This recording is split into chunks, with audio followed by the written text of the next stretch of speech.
With me, I have Dr. Yossi Beilin, a former Israeli Justice Minister and also Deputy Minister of Foreign Affairs. For many years, he was the leading voice of Israel's left. Dr. Beilin, thank you very much for joining us here on RT. For a long time, yours was the voice that spoke about Israel ending the occupation and the creation of a Palestinian state. If you compare the political landscape today to how it was, say, 20, 30 years ago, would you say that the country and the region is closer to peace or not? It's very difficult to say now whether we are closer or further from peace.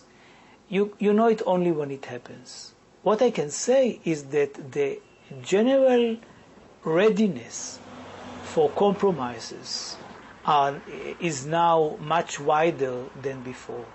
That when you ask people what kind of an agreement are we going to have, they will tell you that it will be more or less the 67 borders, that many of the settlements will have to be evacuated, you will have to divide Jerusalem, East Jerusalem actually, and so on and so forth. Then when you ask them whether they believe that peace is possible, they will say no. In 1992, you initiated secret negotiations with the PLO, the Palestinian Liberation Organization, that led to the Oslo Accords in 1993. Did you find it difficult to convince Israelis to talk to the PLO? When I talked in 92 with my counterparts, the counterparts were Palestinians who lived in East Jerusalem and in the territories. When we talked with the PLO, the first time was the 20th of January 93, and it was legal. So there was never, ever such a moment in which this process worked against the Israeli law. When it was out there, that there was an agreement made with the PLO, people were very happy, as if there was never a problem. Only later on there were the suspicions, the questions, and whatever. But not at the moment when it happened. In 1995, you signed an agreement with the current Palestinian president, Mahmoud Abbas. What were the guidelines of the agreement you signed then? The guidelines were 67 borders. Another very important point was that for the refugees, the solution would be family reunification and social individual cases. On Jerusalem, we discussed about a solution in stages, and that all the settlements will remain where they are under, those of them who will be under the Palestinian state would be under the Palestinian sovereignty, others will be annexed to Israel for a compensation from the Israeli sovereignty, but that they will not be moved. How realistic are those guidelines today? Almost none of them. I mean, you cannot repeat the same thing with Jerusalem, because in Camp David 2000, Jerusalem was already, East Jerusalem was already offered to the Palestinians.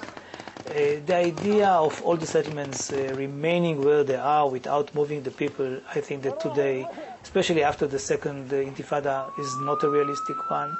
Looking at the building of Israeli settlements in the West Bank, so much attention is put on this. But is this in fact a real stumbling block for peace between Israelis and Palestinians?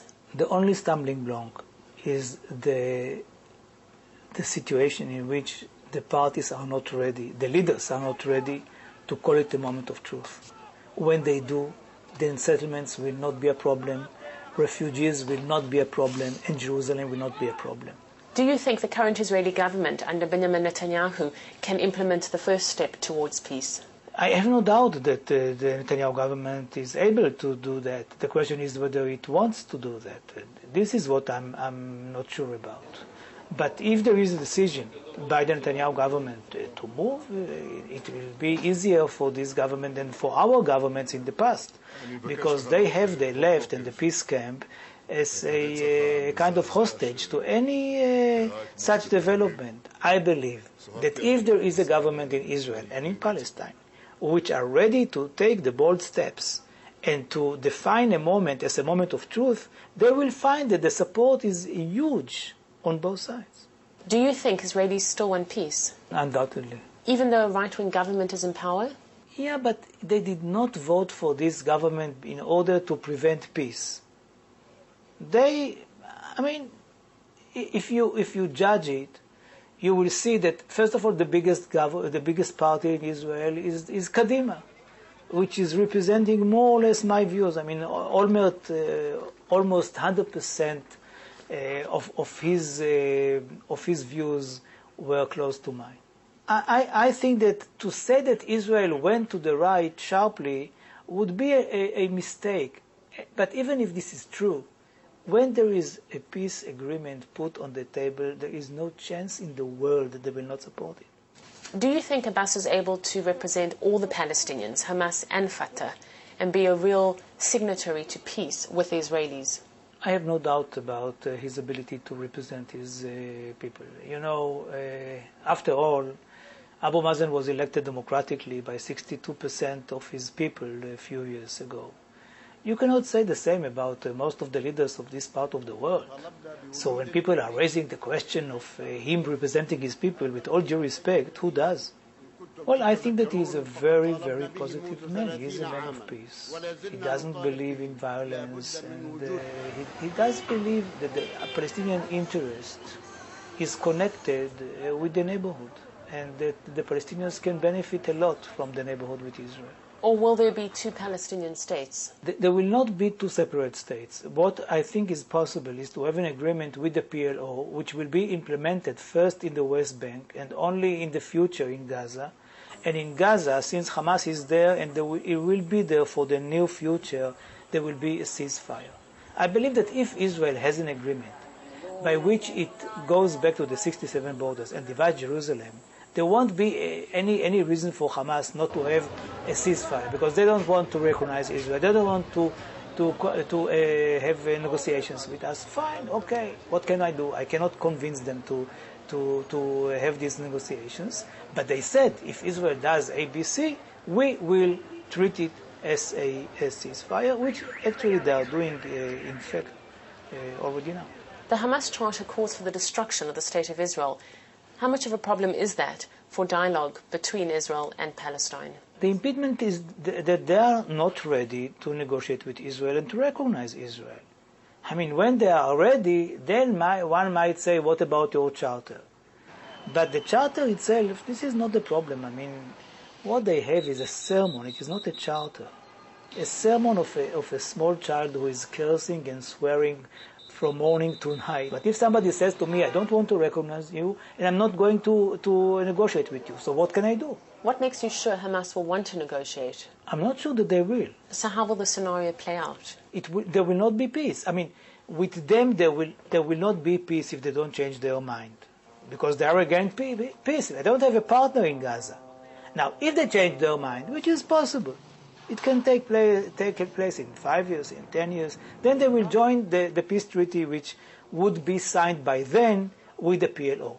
If they insist that they don't want to be part of it, then, as I said, they will be part of another agreement between Israel and them, let's say Hamas or whatever, through a third party, of a ceasefire, armistice, or something like this. Do you think Israel should talk to Hamas? I don't see a dilemma when they don't want to talk to us. I mean, it is totally a theoretic dilemma. If you ask me, we should talk to everybody. What about the demographic problem, Jewish versus Palestinian ratio, which very soon will be 50-50?